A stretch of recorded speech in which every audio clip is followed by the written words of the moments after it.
It goes without saying you are what you eat. So you can tell where this man is headed and where he plans on taking you. What is he reading? Does he read? What is he studying? Does he study? If he's listening to podcasts all day, what is he listening to? And more importantly, who is he listening to? What type of music does he listen to? Who are his friends? Men don't care about your feelings. Men don't care about your feelings. Men do not care about your feelings. Number one thing is that the man that you meet today is the man that you're going to know in 30 years. Let me explain. If you met a man and he's going through a challenging time and he's having troubles at work and he just needs a little bit of support and he's kind of indecisive because he's in a transition time in his life, you've likely met a man who's in his feminine energy, is indecisive, is someone who creates chaos in his world, and he'll be creating that chaos and bringing that indecision to his life for decades to come. Women change all the time. Men don't.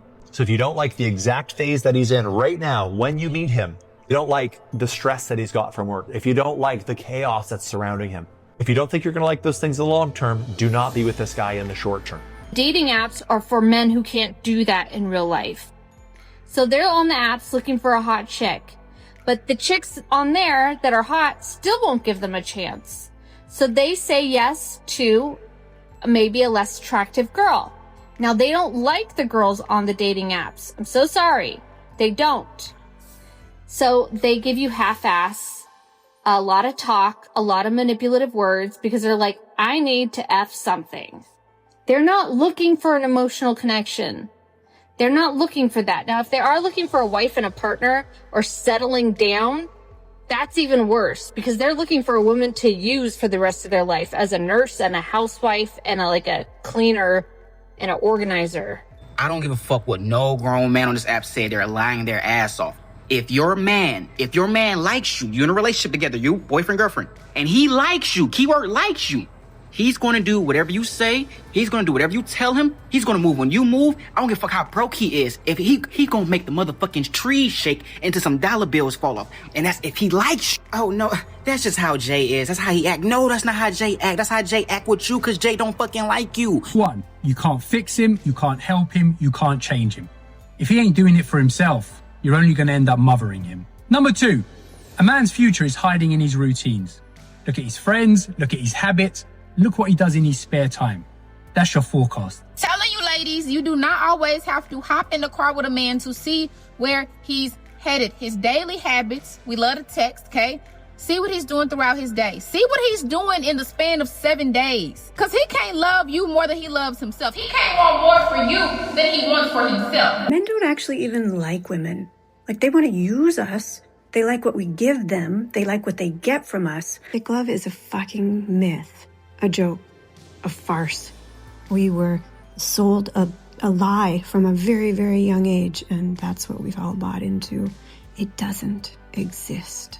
Don't fall for it. It's always been transactional for men. Always, from the very beginning.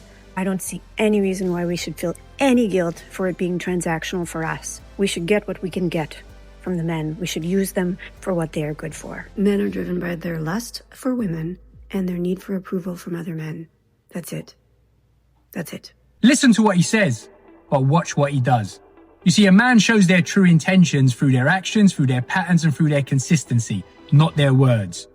So keep your eyes open wider than your heart. A man who doesn't respect or speak well of his mother is a man who hasn't learned how to respect women. And you ain't going to be the exception.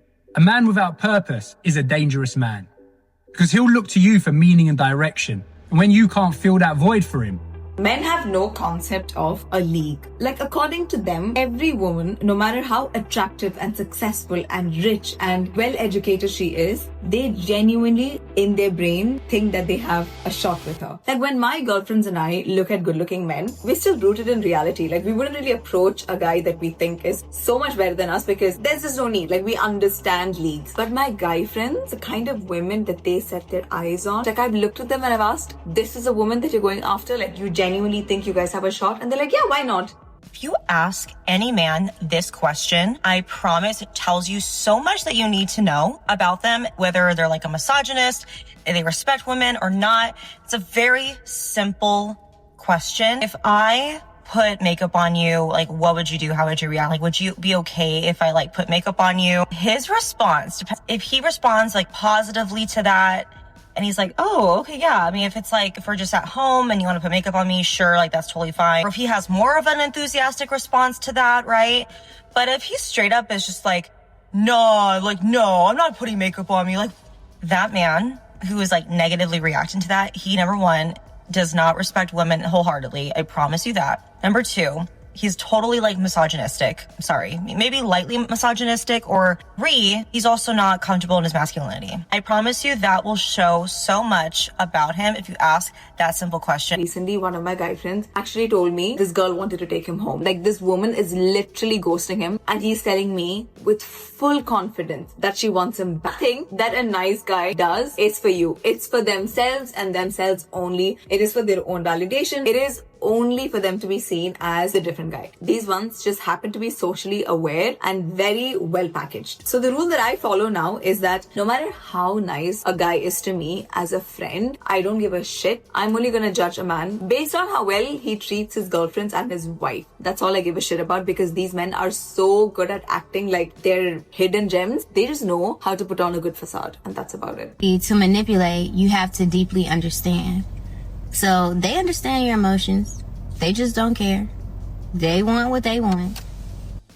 And they don't care about looking a certain way. If you want to think that they're emotionally unintelligent so that they can manipulate freely and get away with it, they'll let you think that. They'll go along with that. The minute a man knows that he's not going to be able to sleep with you, all that nice shit goes out the window. He's going to start treating you. And that's exactly why I love being celibate and staying out their motherfucking way. The reason why the bar is so low when it comes to dating men is because a lot of women keep lowering it. Men really don't be trying, but they have you convinced that they be trying, and you keep rewarding it. When you congratulate him for doing bare minimum stuff such as respecting you, you kind of give him the green light to underachieve with anything involving you. But in reality, he can just afford to play. He paid for ambiance, but he's also doing that with the next woman. Then you find out that he has a next woman.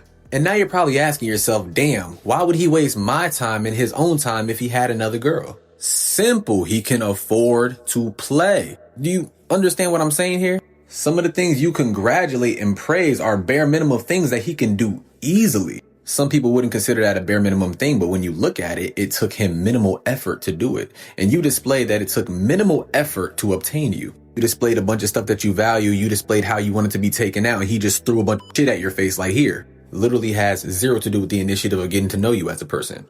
The bar is low because a lot of y'all keep rewarding and congratulating the bar being low, the lack of creativity and initiative. Because the value that you put into someone's gesture shouldn't be the only thing carrying you along with them. There's also a lack of compatibility because you two live two completely different lifestyles. You like what he does and how it makes you feel, but he's not bonding the same way you are. In other words, in the simplest way I could put it, these gestures don't mean shit to him. And you could be happy about it. They can mean everything to you. But just know that they don't mean anything to him. Manipulators love speed. I really want you to understand that time is your friend, not your enemy. And as women, we want to think that we are so different because maybe we look different. When in reality, the way that men actually see women in the way that they don't actually really see them, and they see them for certain purposes, a lot of them sexual, a lot of men could say that all women are the same. And that is regardless of whether you're pretty or you've got money or you've got access. Ultimately, at their core, men can say about a lot of women that they are the same. So a lot of men have the script down. They know what to say that you're going to want to hear. They know what to say that's going to make you fall in love. They know what to say that's going to make you feel gassed and want to show off to your friends. They know what to say that's going to make you take your knickers down, to be real. So if you are basing your interactions with men that you have just met on the words that are coming out of their mouth or the actions that they are showing you straight away, you are playing a very, very risky game. What will save you is taking the time to observe and listen. Women, your issue with these men is that you do not understand how much they want to sleep with you. You do not understand how much of their desire to be around you, spend time with you, is with this main goal of being able to have sex with you. However high you think a man's sex drive is and his hunger for sex is, times it by like 78. And an example that I can give to bring this to life is like nature. So when a gazelle sees a lion, the gazelle is off because that gazelle knows how much that lion wants to eat it. However, if the gazelle didn't have a clear knowledge of how much the lion wanted to eat it, it might stick around, toy with the lion for a little bit, wake up and find itself in gazelle heaven. And that's what happens to a lot of women. A lot of women are entertaining men, not knowing that the reason you're even able to have that conversation with that man and he's giving you that time is purely because he is planning how to get you in the bed. And it doesn't make sense because you don't understand how much sex was the driver in your interaction with that man. So you're confused, but he's not confused. That's why he's not heartbroken, confused, sad, because he knows what he was entertaining you for and he has got it. For him, smooth transaction. So when I tell you guys to stop sleeping with these men, it's because if you can really understand how much they want to take it from you, you will be so much more possessive of it and use your mind and your personality and your self-respect so much more in that dating that man and in that situation to get the better results for yourself.